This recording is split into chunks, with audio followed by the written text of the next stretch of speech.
Dios, Padre eterno, en esta hora nos acercamos a ti suplicándote que tu Santo Espíritu se haga presente en este lugar. Que al abrir tu palabra hoy no escuchemos palabras de hombre, sino tu palabra en verdad. Te lo suplicamos, te lo imploramos, en el poderoso nombre de Jesús. Amén.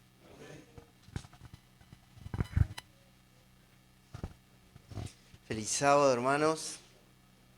Bienvenidos. Hoy es un sábado especial, un sábado de reencuentro. Y tenemos el privilegio de tener algunas visitas que le damos la bienvenida, ¿no? Nuestros hermanos Matías y Silvia han traído visitas, ¿no? Agus ya es de la familia, pero también le damos la bienvenida. Pero también tenemos a un amigo, David Matías, ¿no? Bienvenido, David, y Martín. Así que sí, muy bienvenidos. Adelante, María. Así que bueno, le damos la bienvenida a todos. Y hoy tenemos el privilegio también de tener a dos pastores, ¿no? Así que, Pastor Santiago Felker, bienvenido. Gracias por acompañarnos. Y también a nuestro pastor Marcelo, también, pastor. Gracias. Vamos a ir rapidito. Les voy a pedir a Huguito que pueda poner el probar y ver, ¿sí?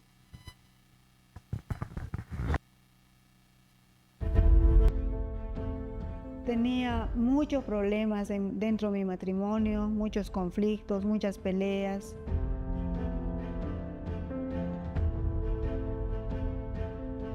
Yo quería que mi esposo vaya conmigo, pero él no quería. Y pues nos sentimos obligados o tentados a usar los diezmos.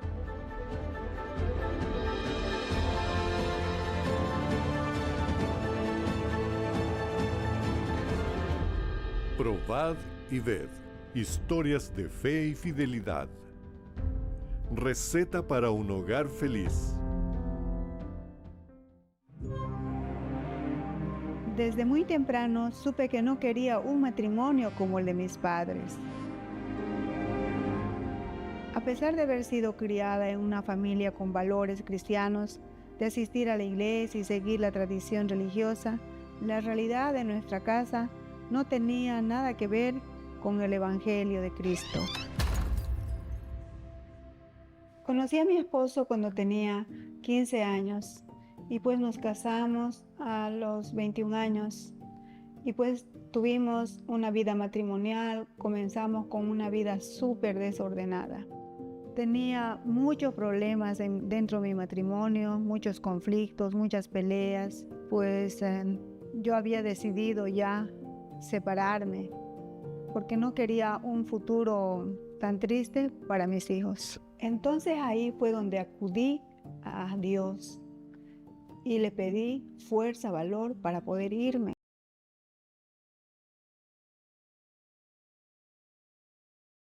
La vida de mi esposo. El Señor escuchó mi oración y pronto tocó la puerta a un joven brasileño, haciéndome una invitación para asistir a una serie de mensajes que iban a ser muy edificantes para mi familia. Pero en una conversación con mi esposo le pregunto y le digo, ¿estás feliz por los seminarios? Y él me contesta, tú me quieres cambiar a la fuerza. Entonces ahí pues me pongo muy triste y le digo, tenemos que cambiar por nuestra familia, porque tenemos que ser un ejemplo para nuestros hijos. Al final de la serie de conferencias nos invitaron a entregar nuestras vidas a Dios a través del bautismo. Yo quería que mi esposo vaya conmigo, pero él no quería. Y me dijo, ve tú sola si quieres ser salva. Pero no pasó mucho tiempo y pues mi esposo estaba a mi lado. Nos bautizamos hace más de 25 años y desde ese momento en adelante nuestra vida cambió radicalmente. Nos comprometimos con Dios y Él uno con el otro. Mi esposo se convirtió en un hombre temeroso de Dios, fiel, íntegro. Dios hizo un milagro en nuestra familia. Pero no todo fue una maravilla. Personalmente, tuve muchas luchas, sobre todo con el diezmo y el sábado. Hubo una época donde tuvimos problemas financieros y tuvimos que hipotecar nuestra casa para poder sacar un préstamo. Y pues no podíamos suplir las cuotas mensuales. Y pues nos sentimos obligados o tentados a usar los diezmos. Y fuimos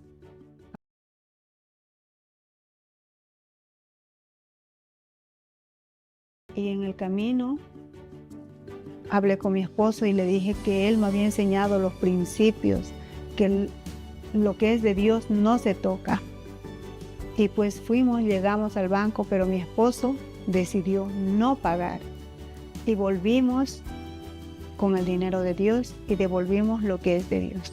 Seguimos siendo tentados, pero Dios permanece fiel a nosotros. Nada nos falta. Él siempre provee para todas nuestras necesidades. Así que anímate, ríndete. Nada se compara con la paz de tener tu corazón transformado por la presencia de Dios.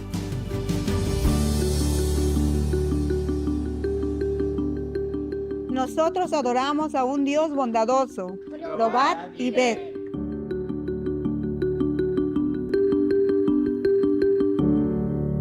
Ha llegado el momento para que adoremos juntos a través de los diezmos y de las ofrendas.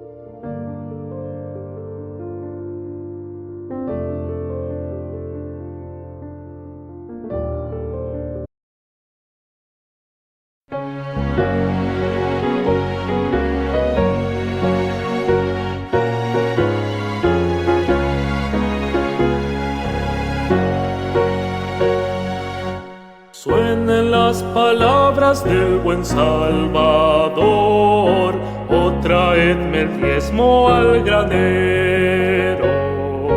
Aclamad a Cristo, dueño y creador, dadle lo mejor primero. Oh traedme el diezmo al granero, probadme hoy, dice que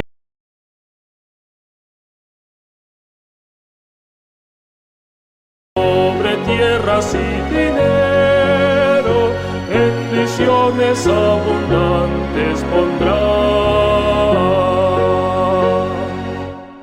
Cristo nuevamente vuelve a decir, con el diezmo y liberal ofrenda, muchos el mensaje hoy podrán oír y hallarán la santa senda.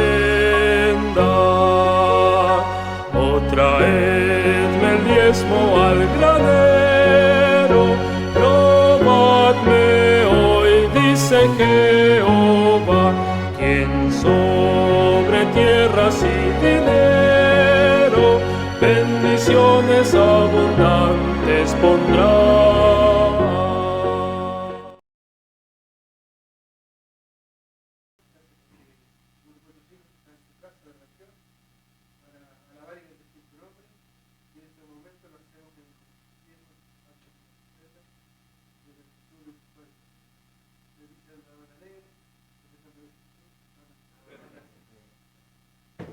Gracias, Leo.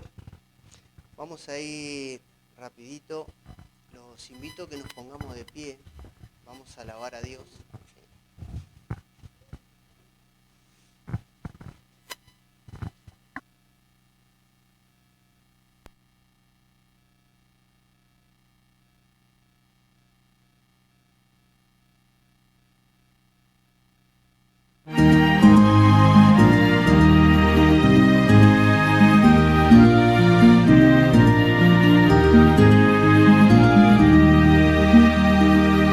Por la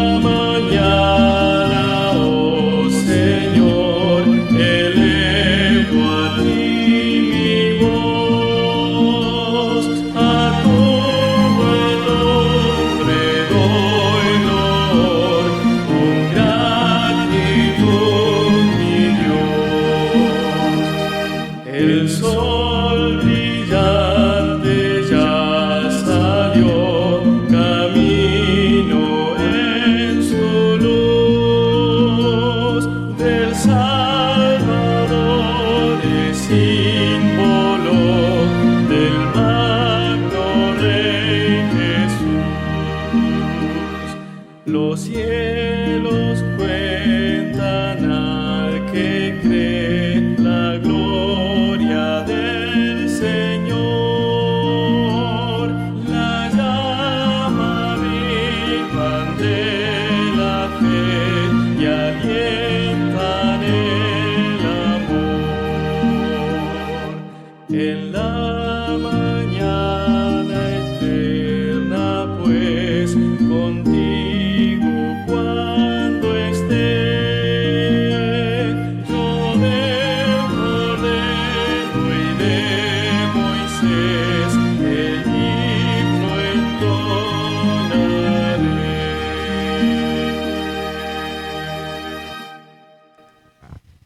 Nuestro Padre y buen Dios, una vez más, un sábado más, te volvemos a saludar, te damos gracias por regalarnos un sábado más, un sábado lindo donde queremos estar en comunión contigo al 100% y poder atesorar lo que tú tienes en esta mañana para nosotros.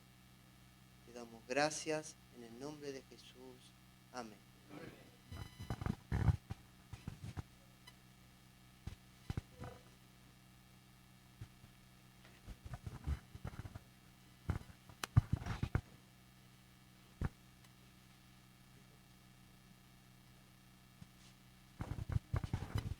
Feliz sábado, hermanos. ¿Cómo están? Qué contentos, qué alegría verlos. Algunas caras conocidas. Y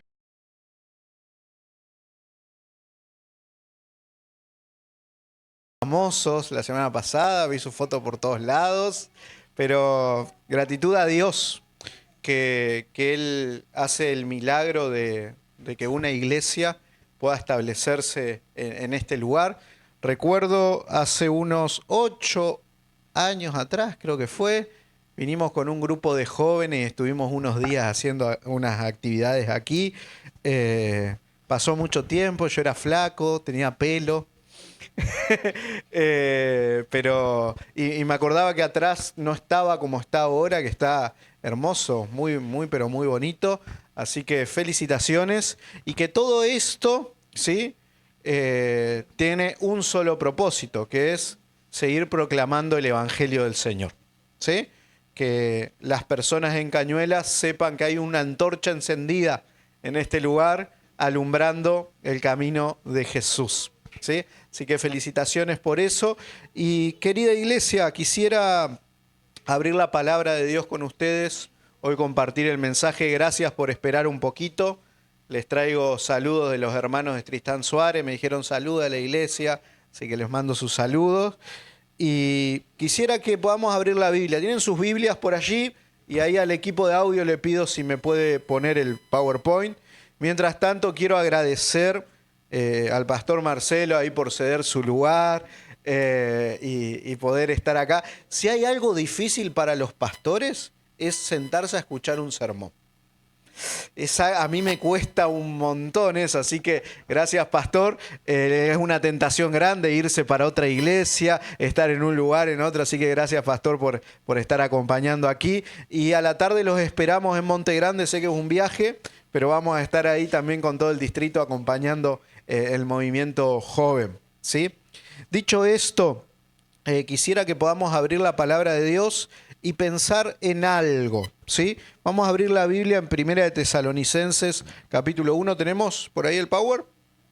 Si podés ponerlo, ¿sí? Primera de Tesalonicenses, capítulo 1. Vamos a buscar en la palabra y mientras buscan y aparecen ahí la imagen, yo quiero contarles que yo estoy inmensamente feliz. El sábado de hoy para mí es un sábado especial. El sábado pasado no pude estar en la iglesia, ¿sí? Yo no sé, hace añares que no faltaba un sábado a la iglesia, ¿sí? Sábado pasado no estuve, pero fue por un motivo muy especial y de gratitud. Hoy, hace 11 días, nació mi primera hija. ¿Sí?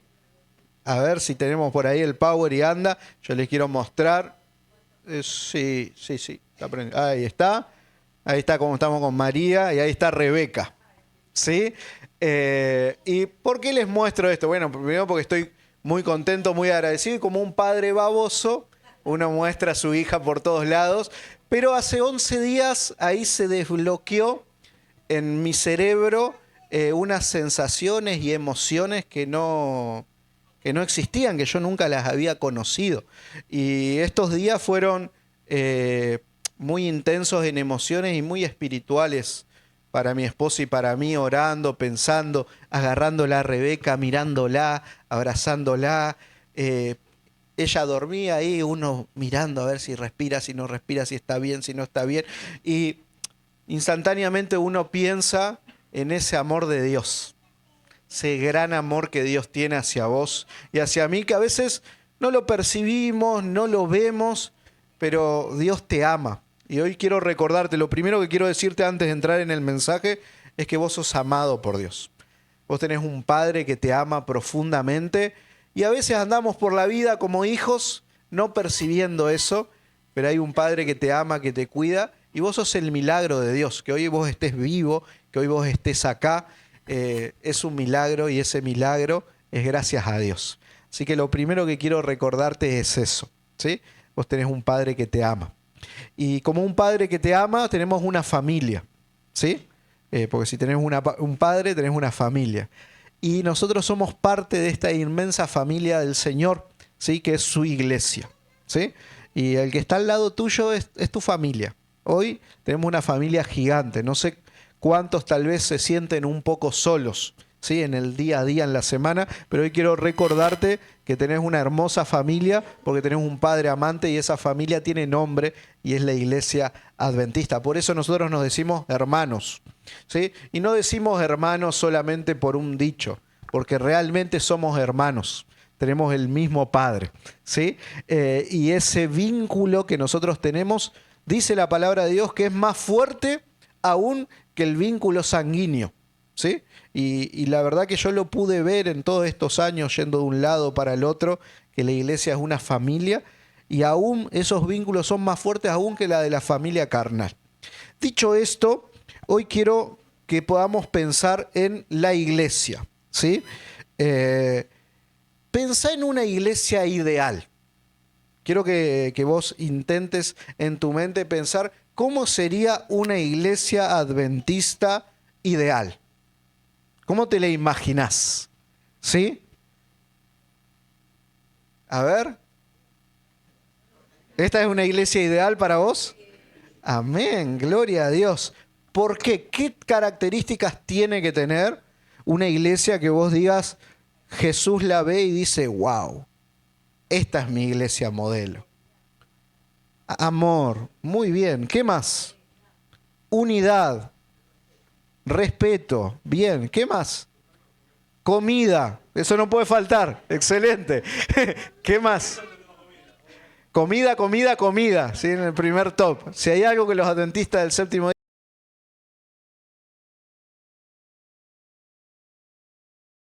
quieren traer jóvenes a la iglesia, hay que haber comida. Ahí hay que invertir el dinero.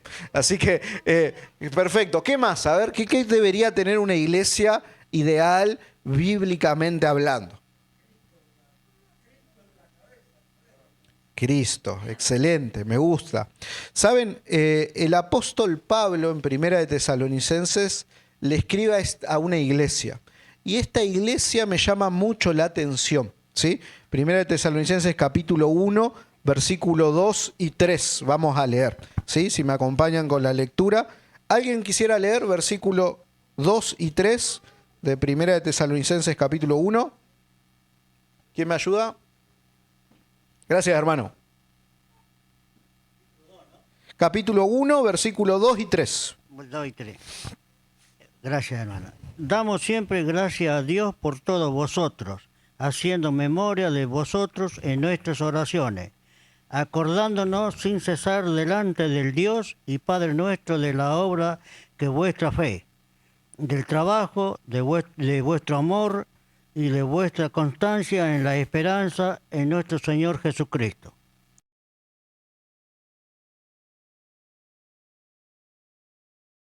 Y lo primero que hace es darle gracias a Dios por esa iglesia. Y ahí empieza a nombrar algunas características. Las características es amor, fe, constancia. Y si ustedes siguen leyendo, son todas virtudes. No es que Pablo empieza diciendo, bueno, le agradezco a Dios, pero 2 renglones más empiezo con las exhortaciones, ¿verdad? Y si hay algo que a Pablo no le costaba hacer, era exhortar. ¿Sí? Pero si vos lees todo el libro de Tesalónica, toda la epístola, no vas a encontrar exhortación. Es gratitud porque hay una iglesia que está funcionando bien. Hay una iglesia que es ideal. Y hoy yo quiero que podamos ver 3 características que hacían que la iglesia de Tesalónica sea una iglesia ideal, donde el cielo estaba agradecido y el mismo apóstol Pablo, su pastor, estaba agradecido. Pero antes de avanzar, veo los chicos, los niños, los peques. Tengo un trabajo para los peques, a ver si me ayudan. ¿Cuándo son niños los niños? De 12 para abajo. Si tenés 12, ya sos adolescente, perdón, entraste en la vida adolescente. Pero quiero darte una tarea, ¿te animás? ¿Sí? Bien, ahí por ahí la maestra le va la seña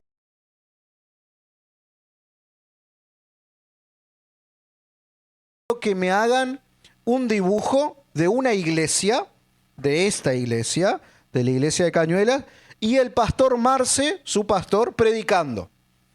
Y cuando termine el culto, yo quiero ver ese dibujo y yo voy a dar especialmente atención a ver cómo hicieron a su pastor predicando.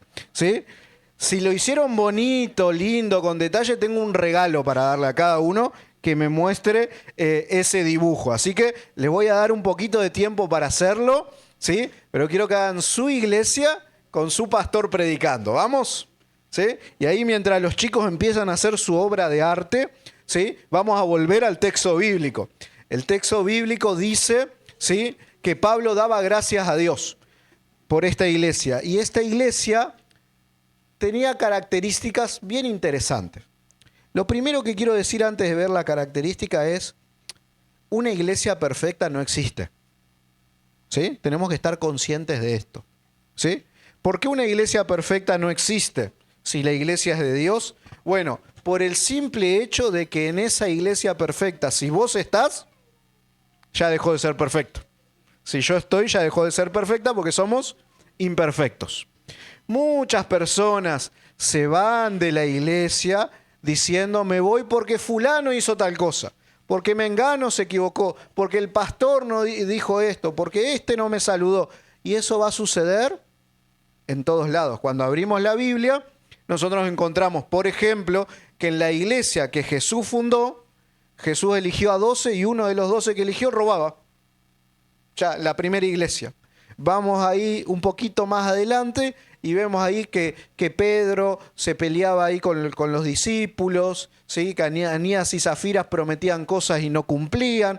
Entonces, en la iglesia siempre va a haber situaciones complejas, pero no deja de ser la iglesia de Dios nunca. Vos cuando vengas acá, recordá que tenemos que mirar a Cristo, ¿sí? Nosotros venimos a mirar a Jesús. Y recordá que somos una familia. Pregunta, ¿en tu familia hay problemas? Pero sigue siendo nuestra familia, ¿verdad? Mi esposa me dice que mi familia tiene más problemas que los Pérez García, así me dice. Los que se ríen tienen un problema, ¿sí? El problema es que ya no son nuevas generaciones, entienden la referencia, ¿sí? Después le explican a los chicos qué significa eso, ¿verdad? Pero un montón de problemas, porque tengo hermanos con problemas, padre con problemas, madre con problemas. Pero yo le digo algo a mi esposa. Le digo, yo puedo hablar mal de mi familia, vos no. ¿Quedó claro? Porque a veces dicen, pero si estoy diciendo lo mismo que decís vos. Sí, pero yo lo digo, vos no. Es mi familia.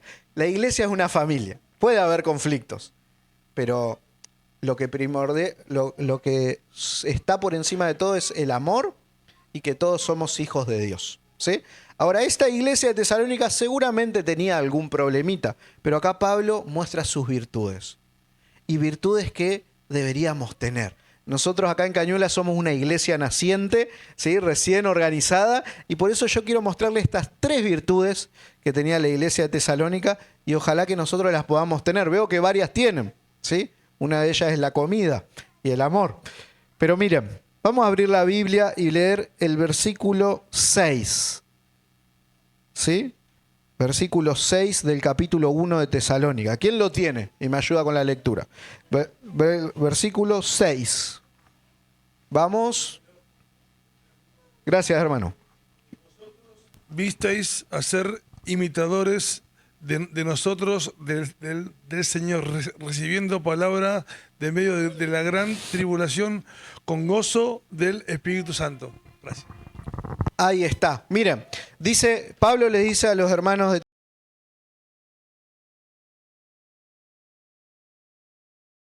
recibiendo la palabra en medio de gran tribulación. Si ustedes leen el capítulo 2, dice que fueron imitadores de la iglesia de Judea que también recibieron persecución.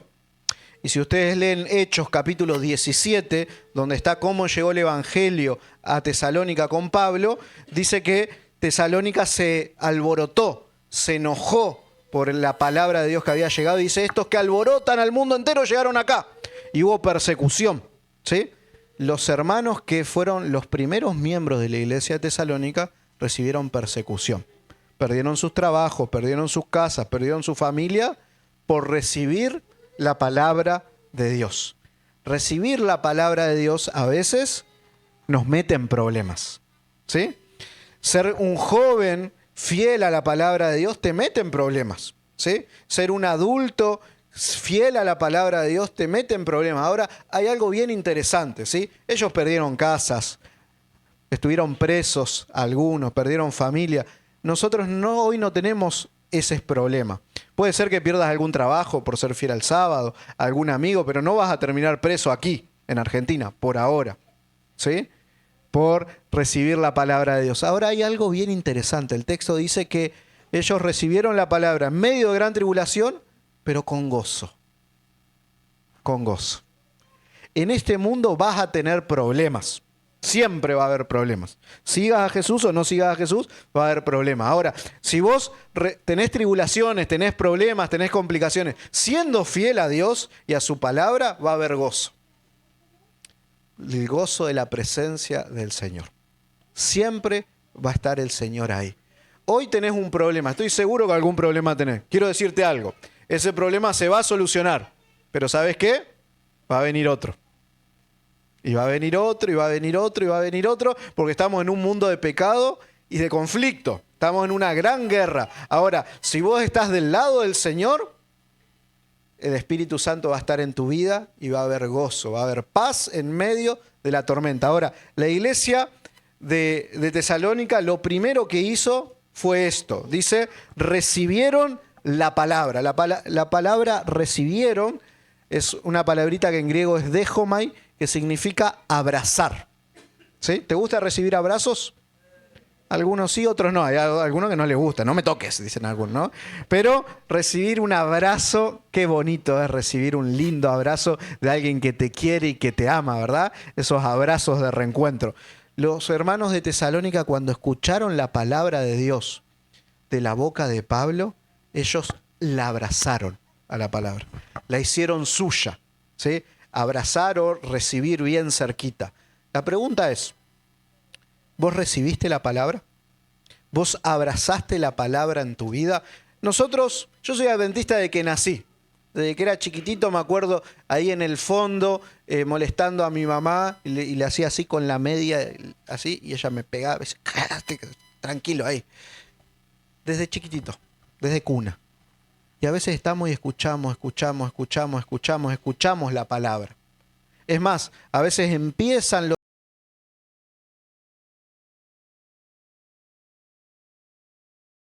haber escuchado muchos sermones, ¿sí? Conocer la doctrina no significa recibir la palabra.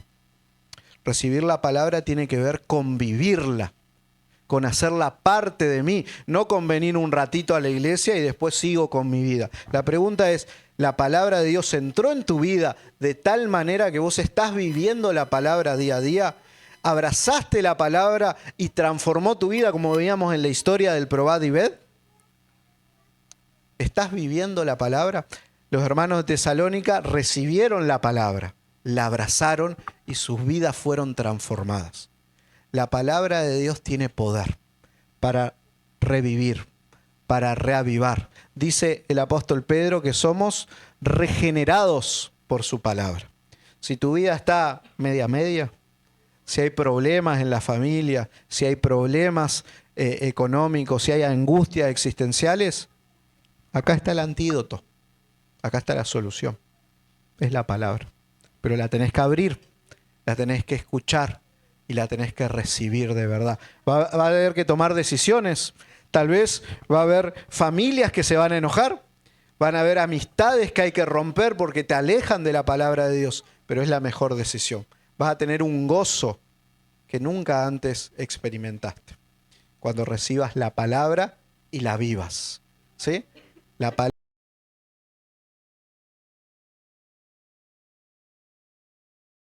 que una espada de doble filo y va hasta el fondo de tu corazón. El Señor quiere transformar tu vida, tu mente, tus hábitos a través de su palabra. Pero para eso hay que abrirla y hay que escucharla, ¿sí?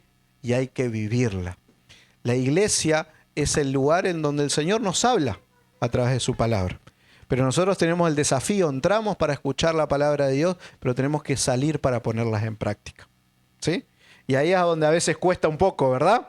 Les conté, yo nací en la iglesia y recuerdo, mi abuela es de Paraguay. ¿Tenemos a alguien de Paraguay acá? Ah, bueno. No vino. Qué bueno. Y recuerdo que sucedía algo. Cuando nos íbamos de la iglesia, íbamos a casa, a mi casa, no a la casa de mi abuela, con mi mamá y algunos parientes más. Pues en la iglesia son todos medio parientes. No sé si ustedes vieron eso. Por eso no se puede hablar mal de nadie nunca, y menos en la iglesia. Porque todos son parientes, ¿sí? Y me acuerdo que mi mamá se ponía a cocinar y mi abuela se ponía a cebar tereré. Por eso les dije que era de Paraguay. Y entonces ahí empezaba, entre que llegaba el almuerzo y mi abuela cebaba tereré, un momento muy interesante. El momento de juzgar el culto de la mañana, ¿sí? Y entonces empezaba, ¿y qué te pareció el predicador? Y no, más o menos, no muy largo. No, siempre que predica fulano pasa lo mismo. Siempre cuenta la misma historia. No, y cuando viene el pastor nos vamos... Y siempre me acuerdo lo mismo. Mi abuela decía, el único que hablaba bien era del anciano Hugo. Dice, ay, qué lindo Hugo. Predicaba 8 minutos Hugo cuando predicaba. Por eso le gustaba. Qué cortito que predica. Dice, ay, me encanta. ¿Sí? Y ahí empezaba, no, ¿viste que el piso estaba sucio? Y la diaconisa, ¿vos te parece? Y esto y aquello. Y claro, hoy un poquito más grande reflexiono, digo, ¿pasará solo en mi familia o en otros lados también eso? Vamos y en vez de escuchar y recibir la palabra, nos quedamos con las cosas mundanas, ¿sí? Cuando nosotros recibimos la palabra nos transforma. Y nosotros venimos para recibir y salimos para servir y vivir. Y ahí es cuando hay una transformación. Los hermanos de Tesalónica vivían en amor, en fe, en comunidad, en misión, porque vivían la palabra. Y por eso no les importaba las tribulaciones, los problemas y la persecución. Había gozo. El Señor quiere traer gozo a tu vida. Pero para que ese gozo llegue, hay que vivir la palabra de Dios. Segundo concepto, dice el versículo 7 y 8. De tal manera, ellos recibieron la palabra, la abrazaron de tal manera, versículo 7, que habéis sido ejemplo a todos los de Macedonia y Acaya, que han creído. Porque partiendo de vosotros ha sido divulgada la palabra del Señor. No solo en Macedonia y Acaya, sino también en todo lugar vuestra fe en Dios se ha extendido de modo que nosotros no tenemos necesidad de hablar. ¿Qué dice? Nada. Miren, Macedonia y Acaya es lo que es hoy Grecia, ¿sí? Así que por estos lados anduvo Pablo predicando, ¿no? Imagínense ahí hacer un retiro espiritual en una playa de Grecia. Sería lindo, ¿verdad? Creo que algunos de nosotros no iríamos a predicar allá, iríamos a hacer otra cosa. Pero Pablo no se desenfocó, fue y predicó, ¿sí? Y ahí, cuando predicó, sucedió algo, nació una iglesia. Y esa iglesia que abrazó la palabra era una iglesia que predicaba, una iglesia que testificaba. Pero dice algo que a mí me llama mucho la atención, ¿sí? Macedonia y Acaya eran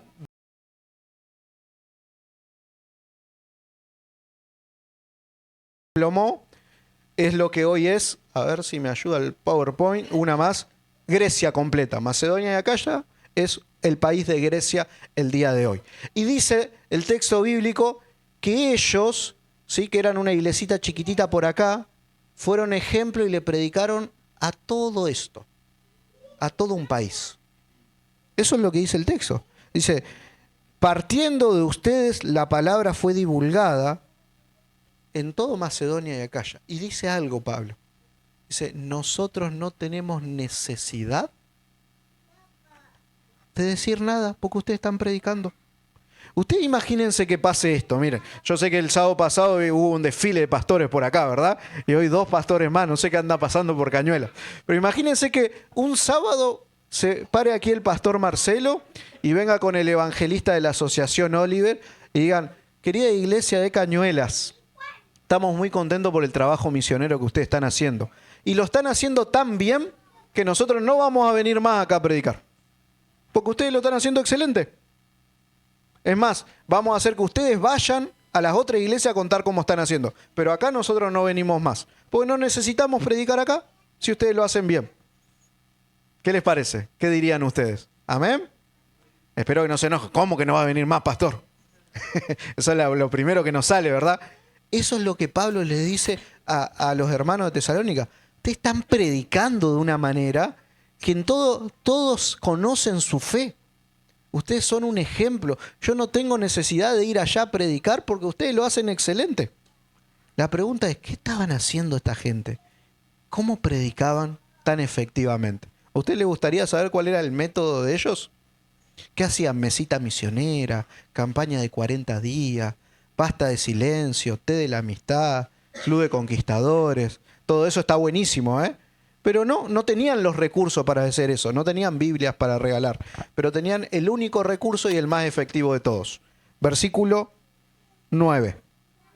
Ahí está, versículo 9. Dice así, porque ellos mismos cuentan de nosotros la manera en que nos recibisteis y cómo os convertiste de los ídolos al Dios vivo y verdadero. Ahí está. Miren, Pablo estaba posiblemente en Corintios cuando escribe esta carta, ¿sí?, que era una ciudad portuaria. Y Pablo dice, yo estoy recibiendo acá mensajes de personas que me dicen que escucharon,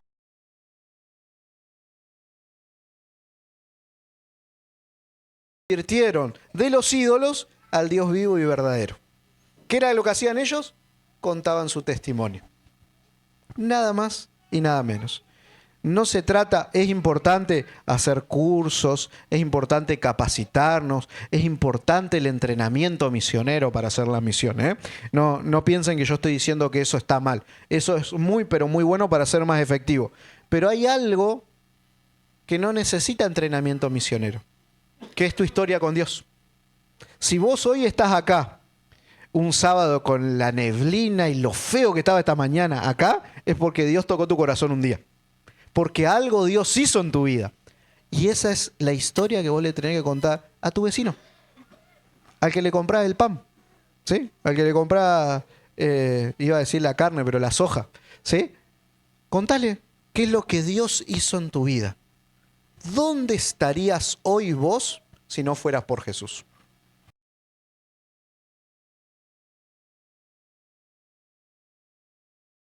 ¿Sí? Y eso es lo que le cuento a las personas. Cristo transformó mi vida. Yo, por la gracia de Dios, hoy tengo una familia, ¿sí?, constituida, pude ir a la universidad, hay paz en mi hogar, pero yo no vengo de un hogar que era así. ¿Sí? Yo a veces cuando voy a ver a mi familia me da tristeza por las cosas que veo. ¿Sí? El Señor transformó mi vida y gracias a Él yo estoy acá. ¿Sí? Vos tenés un testimonio para contarle a las personas. Y no se trata de saber mucho de la Biblia, sino de haber experimentado la palabra. Hay gente que está mal. Hay gente que está quebrada. Este mundo está destruido. y las personas necesitan escuchar el poder de Jesús. Y ese poder de Jesús se manifestó en tu vida y lo tenés que contar. Ayer me llamaba una líder del club, desesperada: pastor, no sé qué hacer, cómo voy a actuar en esta situación. ¿Y qué era? Bueno, una conquistadora que la están internando, ¿sí?, en un centro psiquiátrico porque tuvo intentos de suicidio, 11 años. Bueno, su familia, ¿sí?, tiene papá y mamá que están destruidos, muy mal. Pero hay niños, hay adolescentes, hay adultos que la están pasando muy mal. Satanás está destruyendo hogares y familias. Y nosotros tenemos el antídoto. Es Jesús. Es el poder de la sangre de Jesús. Es que las personas sepan lo que dice en este versículo de Jeremías 29, que el Señor tiene un plan maravilloso para cada persona desde que nacieron. Y ese plan no terminó por causa de los pecados y los errores de cada uno de nosotros. Es verdad, vos fallaste, vos te equivocaste, tu vecino lo hizo, pero el Señor no nos abandonó. Él murió en la cruz del Calvario para rescatarnos de nuestros ídolos y de nuestros pecados. Y eso es lo que tenemos que contar. Hoy puedo dormir en paz. Hoy, aunque tengo ansiedad, sé que el Señor está en el futuro. Y por eso puedo estar en paz. Contalo, decilo. Pueden decir muchas cosas de nosotros. No somos perfectos. No esperes a ser perfecto para compartir. A mí me gustaría que mi vecino pueda decir: bueno, ese pelado que está ahí es medio cascarrabia. Se enoja cuando le estaciono mal el auto. Pero habla de Jesús. Pero es un buen vecino. Pero quiere estar. Está dispuesto. Siempre está dispuesto a ayudar. Hay algo diferente en él. Nosotros tenemos que tener algo diferente. Porque tenemos lo más diferente de este mundo. El poder y la autoridad de ser hijos de Dios. Eso no lo tiene nadie. Y eso es el mayor privilegio. Y lo tenemos que compartir.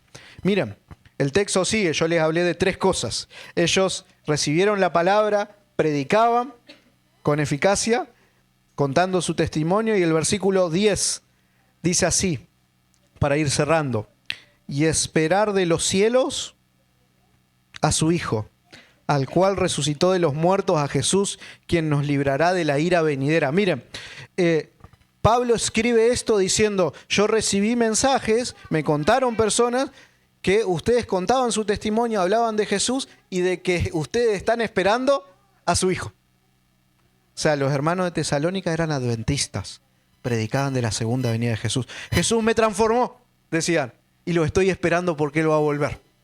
Esa era su predicación. Simple, sencilla, pero efectiva. Y eso es lo que tenemos que predicar nosotros. Este mundo es doloroso. Esta semana fue una semana compleja para nuestra familia. Nació Rebe, todos felices, pero el día jueves por la mañana nos enteramos de algo terrible. Una prima de María, 21 años, cruzó la avenida, vino un auto a todo lo que da, la estrelló y la mató. 21 años. Estudiando en la universidad, trabajando, haciendo las cosas bien. María me mira y me dice: ¿qué le decimos a la familia? Nos van a preguntar, nosotros somos los cristianos.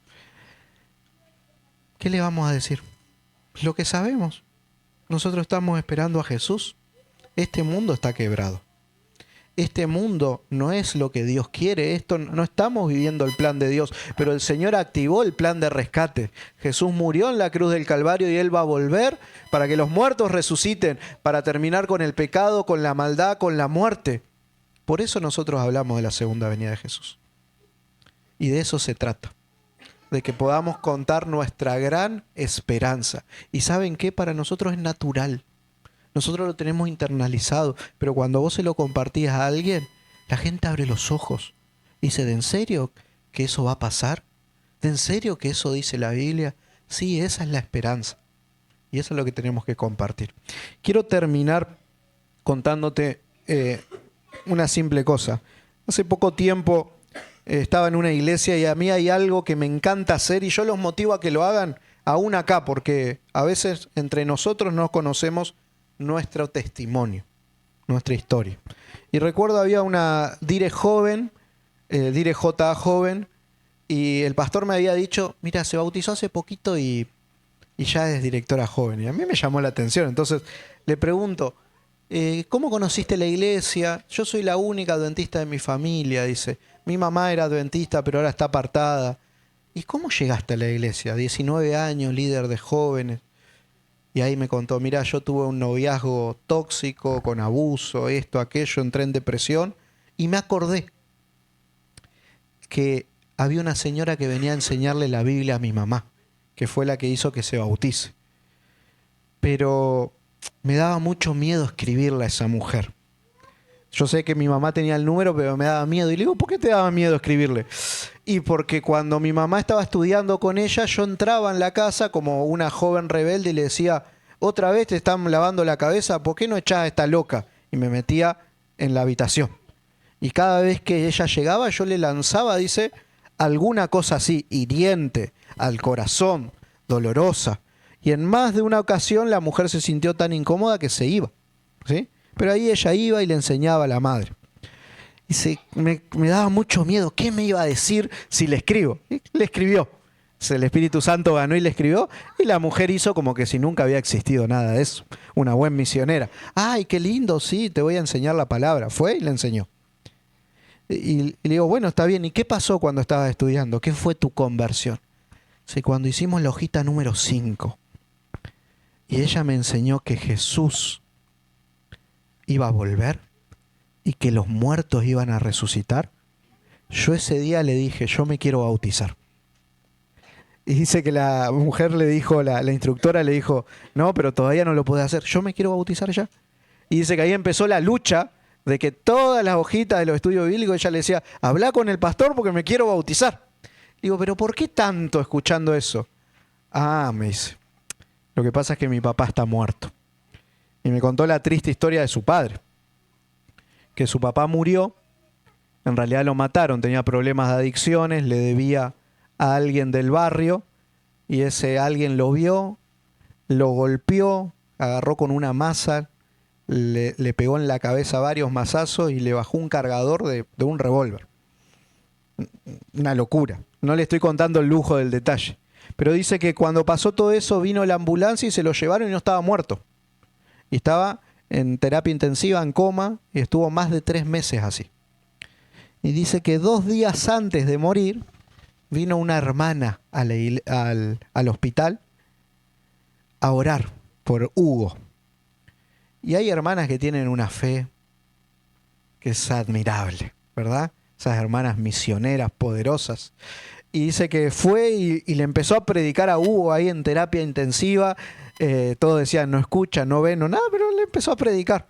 Entonces le dijo, yo voy a orar por vos, para que vos te arrepientas de tus pecados y aceptes a Jesús como tu Salvador. Yo voy a agarrar la mano tuya y si vos aceptás a Jesús como tu Salvador, apretame la mano. Y empezó a orar ahí y entonces dice que Hugo le apretó la mano. Y la mujer se sorprendió. Y entonces, como ella dudó de su misma fe, ¿no? Y le volvió a decir, si aceptás a Jesús, apretá. Y apretó de vuelta la mano. A los 2 días murió. Y esta chica tenía esa historia en su corazón, de que su papá antes de morir había aceptado a Jesús. Y cuando escuchó que Cristo iba a volver, dijo, voy a poder volver a ver a mi papá. Porque él lo aceptó. Si yo lo acepto, lo voy a ver. Y ahora dice, me dijo esa, yo tengo una misión. Mi misión es que mis hermanas, mi familia y cada persona que esté cerca mío sepa que Jesús va a volver. Sepa que hay una esperanza. Y esa es nuestra esperanza. Ahí, una jovencita recién bautizada me hizo llorar a mí cuando me contó la historia. No tenía cursos de cómo dar estudios bíblicos encima, pero tenía lo esencial. Su historia y el deseo gigante de que Jesús venga. Cristo va a venir, querido joven, querido adolescente, querida iglesia. Tenemos que contarlo al mundo. Nosotros tenemos que ser luz. Cristo tiene que estar en nuestro corazón, tenemos que abrazar la palabra y que Cristo pueda brillar a través de nosotros. Yo quiero que Jesús venga pronto. Y ojalá que vos también. Y que unidos podamos hacer que la predicación del Evangelio llegue a cada rincón de esta ciudad y Cristo vuelva pronto en nuestra generación. Dios te bendiga.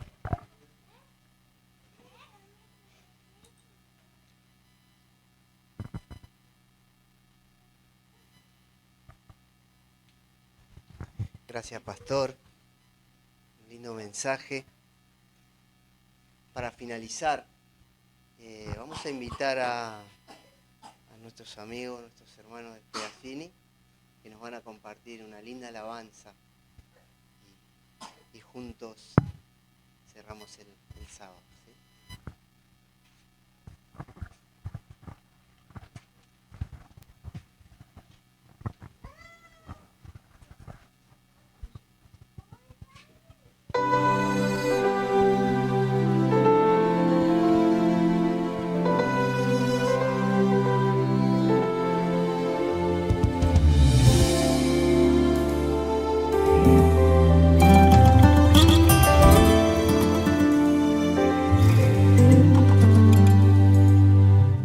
Has corrido tras un arco iris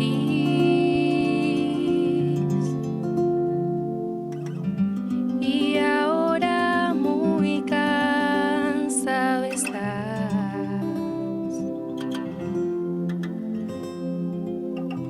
Toma todos esos sueños rotos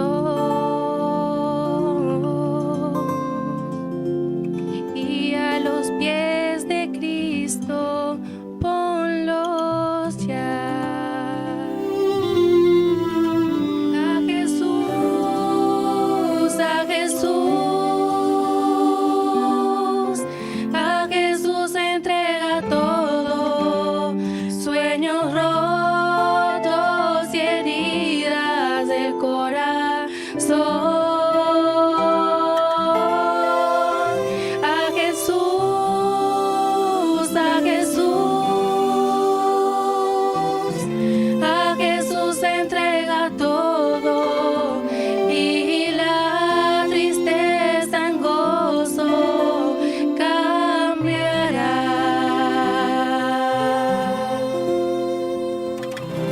Él no prometió sol todos los días.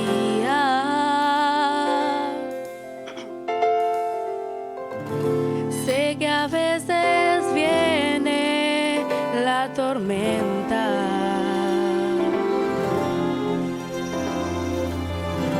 pero nos ofrece un corazón nuevo